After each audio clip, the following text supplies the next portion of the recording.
Entonces ahora veremos pecados no renunciados. Una cosa es confesar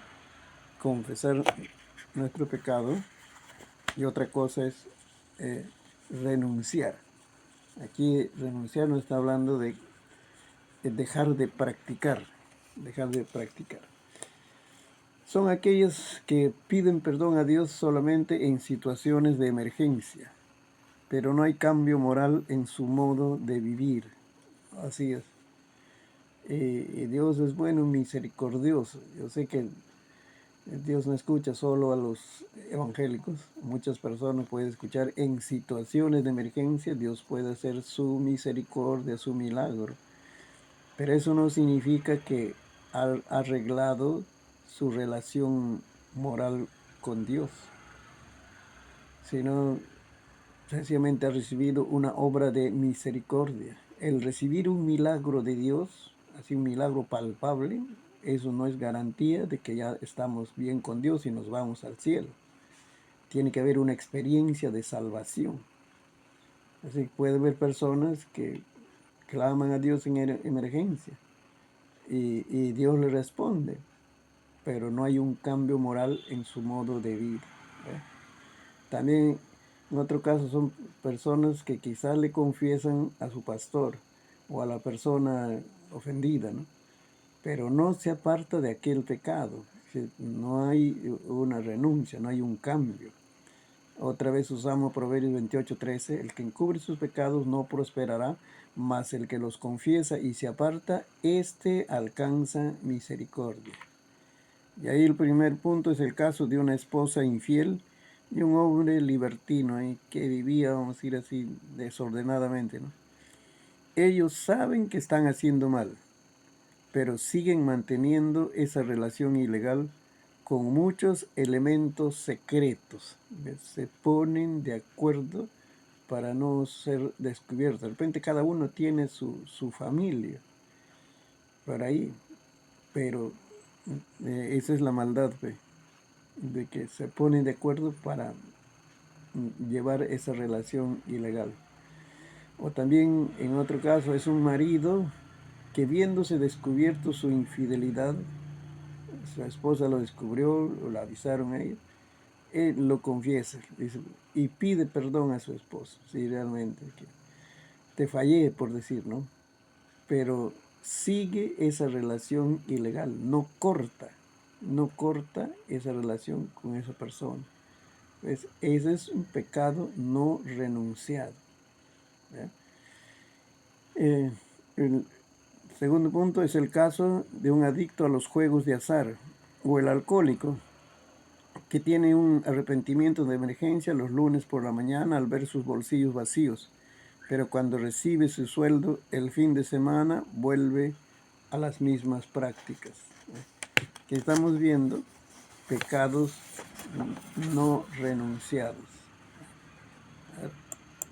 Seguimos la otra hoja. Aquel que no confiesa y, y renuncia a sus pecados sufrirá estas consecuencias. Aquí estamos hablando ya de los dos casos. De repente no confiesa su pecado y lo tiene encubierto, o también no renuncia a su pecado. Puede de repente confesar, reconocer por las presiones de la vida, ¿no? Pero no se aparta, hay consecuencias. Aquí voy a hablar ampliamente. Que es, en el aspecto físico puede haber enfermedades psicosomáticas. Es decir, que el origen de esa enfermedad está en el alma, pero ha afectado la parte material.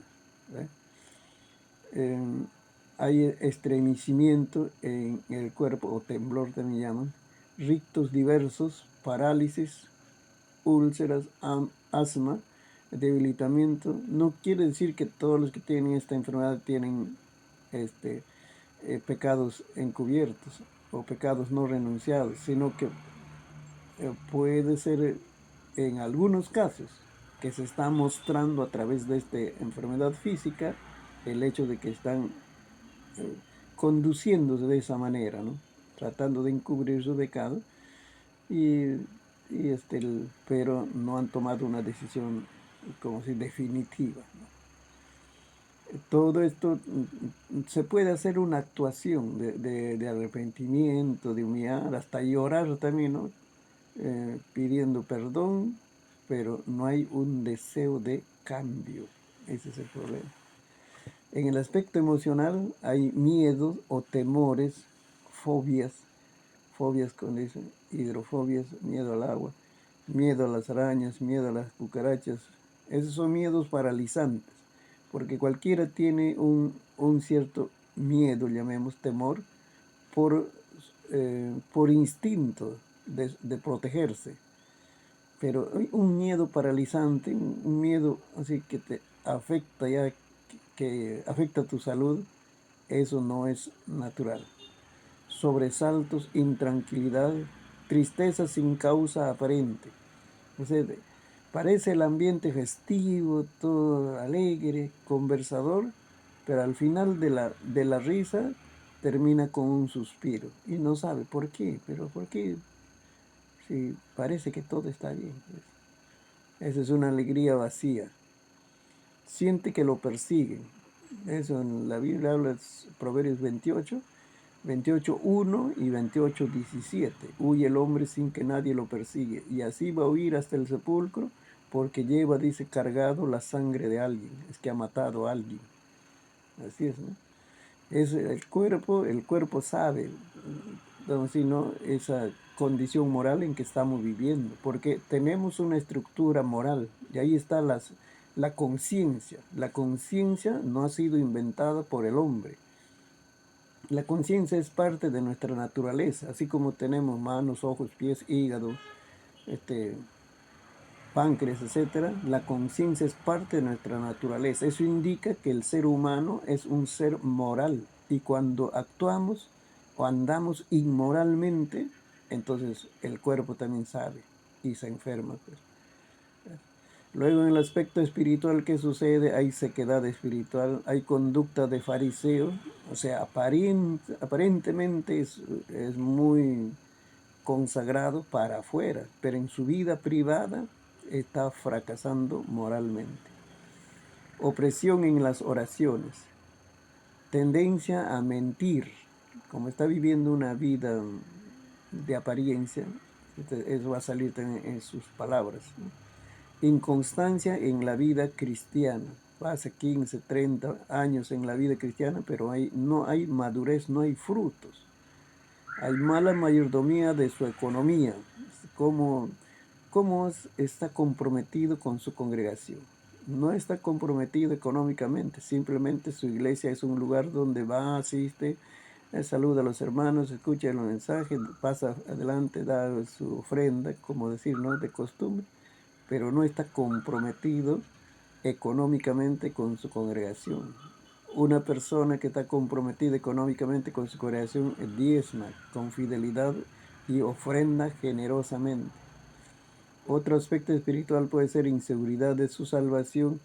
No tiene convicciones firmes sobre su doctrina. Y eso es peligroso porque puede caer en sectas. Así, sectas contrarias a la fe cristiana. Y de repente dice, no, aquí he encontrado la verdad, dice. Porque él estaba andando en la mentira, entonces aceptó esa mentira que le compartieron por ahí las sectas. Es muy peligroso vivir así una vida de apariencia. Lo más peligroso de esta situación es que al no confesar su pecado está abriendo puertas al enemigo y sufrirá influencias, ataduras y opresiones malignas. Eso es. El enemigo, vamos a decir, va a ganar ventaja sobre esa vida porque el creyente ha abierto un camino. Ese camino es la práctica de algún pecado. Y por último, desaprobación de Dios, porque llega la condición de la iglesia de la Odisea. Y ahí lean en Apocalipsis 3, del 14 al 19, dice, tú crees que tienes una condición de que estás viva, pero dice, estás muerta. Dice, tú piensas que estás rica, le dice a esa iglesia, pero eres pobre, dice, desnuda, miserable, le está diciendo a esa iglesia. ¿Saben por qué? Porque había caído en la frialdad espiritual. Y cuando es creyente, pues, entonces tiene ya un prestigio de años, por decir, ¿no? Para encubrir su enfriamiento espiritual, él presenta una máscara para afuera, una máscara de buena conducta, por ahí puede ser, ¿no? Pero en verdad está viviendo en fracaso moral. Eso es, eso es lo que sucede. Ahora vamos viendo los síntomas de pecados no confesados y no renunciados. Podría ser. A ver, esta es la última parte. Síntomas de pecados no confesados y no renunciados. Pérdida de gozo y de la paz interior. Porque el Señor va a estar hablándole, siempre va a estar llamando al arrepentimiento. Y dice, hay una tristeza según Dios, que proviene de Dios. Esto no es de acusar, de destruirlo, sino es una tristeza de parte de Dios que debe llevarlo al arrepentimiento. Y por eso Él no tiene ese gozo, por decir, esa libertad de vivir la vida cristiana, cuando hay pecados no confesados. Pérdida de amor hacia sus hermanos y prójimos. Llega a ser indiferente ante las necesidades de ellos. Ese es el caso. De repente se va a cuidar de no hacer escándalo, no pelea, no le grita a sus hermanos, pero su corazón está endurecido. Ahí su hermano puede estar pasando lucha, de repente tristeza, cosas de esta vida, no le interesa, es frío. Dureza de corazón y por ello no hay libertad en su oración, no puede perdonar a sus ofensores. Mucha dificultad en recibir la visitación de Dios.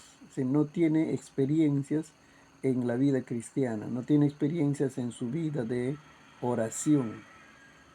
Se puede llegar a hacer las cosas religiosas superficialmente. Se puede orar también, se puede ir a la iglesia, hasta se puede leer la Biblia superficialmente, estoy leyendo, pero solamente sus ojos han recorrido por esos símbolos, esas letras, pero no ha entendido nada y no ha recibido alimento espiritual por la palabra de Dios. Así es. Entonces, no tiene experiencias con Dios, ¿no? Bueno es que el cristiano, cuando va avanzando, él tiene experiencias con Dios. El Señor le va guiando, le va corrigiendo. Su corazón es sensible a la dirección de Dios. ¿Eh? Luego hay conflictos constantes en su vida familiar. Ya se nota entonces en la vida familiar. Cuando hay pecados no confesados y no renunciados, lo que va a afectar es la vida familiar, porque en familia ya no podemos encubrir tanto, vamos a decir, las cosas que llevamos por ese peso que llevamos interiormente, ¿no? Esa es pérdida de credibilidad en su liderazgo eclesial y en su ministerio. Hay algo vacío, vamos a decir, ¿no? Puede, de repente, ¿no? Por ejemplo, en la iglesia yo digo, no, a nadie hemos llevado a la disciplina, eso es corrección, por tener malos pensamientos. No juzgamos los malos pensamientos porque no sabemos. Y él puede estar ahí, como decir, eh, permitiéndose esos malos pensamientos, pecaminosos puede ser, o de odio, menosprecio, orgullo contra su hermano, y todavía estar en el liderazgo. Y cuando ejerce ese liderazgo, las actuaciones de su liderazgo, todo va a ser vacío, va a ser frío. Eso es lo que se nota, ¿no? Entonces será un tiempo, para él no le lleva satisfacción, ni para los que reciben su atención, su enseñanza, su prédica, su liderazgo, no va a traer beneficios. Porque, hermanos, el servicio a Dios es un servicio en santidad. no es sencillamente hacer las cosas, ¿no? Por eso pierde credibilidad en su liderazgo. Otro síntoma es pérdida de poder espiritual ante los ataques del imperio maligno, porque el enemigo sí tiene, vamos a decir, eh, tiene bien claros sus propósitos y lo hace, es decir, con intención claras. Este, no, como es un ser cruel, malo, no puede haber nada de bondad en su naturaleza. Odia, aborrece a Dios, odia y aborrece a la iglesia. Ahí están los creyentes. El tibio o el fuerte en la iglesia es objeto del odio del enemigo. Y entonces ese creyente no va a tener recursos para enfrentar estos ataques del enemigo. Así que eso es bien peligroso. Por eso el ser humano tiene que crecer moralmente. Digo, el creyente tiene que crecer moralmente, entonces tiene que tratar esas áreas de su vida, ¿no? Hoy hemos visto, ¿no?, que a veces somos heridos porque vivimos en un mundo de maldad, de pecado, ¿sí? Otras personas han hecho mal contra nosotros y nos han causado esas heridas, o en términos de la psicología, traumas. Pero a veces nosotros nos herimos también porque estamos en un lugar de la tentación o estamos también así practicando cosas que ya no concierne al creyente en Cristo Jesús. Y entonces, ¿cuál es nuestra reacción? Tenemos que pedir la ayuda del Señor. Yo quiero ser sano interiormente. Cuando somos sanos interiormente, la vida cristiana llega a ser una vida de gozo, de seguridad, de confianza en el Señor, ¿no? Sí va a haber luchas, sí va a haber dificultades. Encontraremos, porque vivimos en este mundo de pecado, situaciones difíciles que atravesar. Pero saben, ahí está la seguridad de que no estamos solos. Dios está con nosotros. Así que esto ha sido la clase de hoy.